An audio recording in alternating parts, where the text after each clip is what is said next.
Hi, welcome back to the channel. Today I'll be showing you how I make my oat cookies. Yes, oat.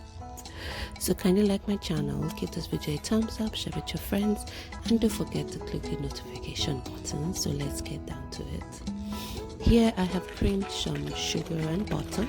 I'll be putting all the measurements in the description box below, so don't forget to check that out.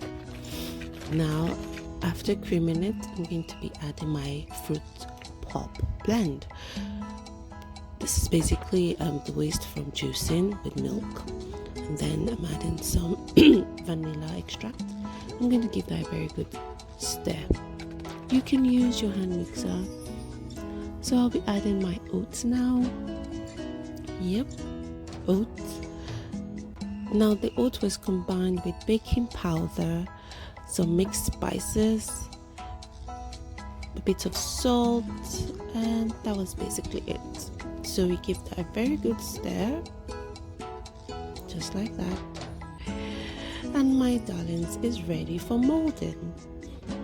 So I'll be using my spoon to measure it. You can use an ice cream scoop if you have a small one. My ice cream scoop is quite large, so I'll be using my regular tablespoon. So after I've portioned that out, I'm going to now roll it to shape it. If you have different cookie cutters, you can use it, but I just decided to roll because I don't have any at the moment. So I rolled that up in my palm, and then I'm going to be using 2 forks to give it a good shape and design. Just like that.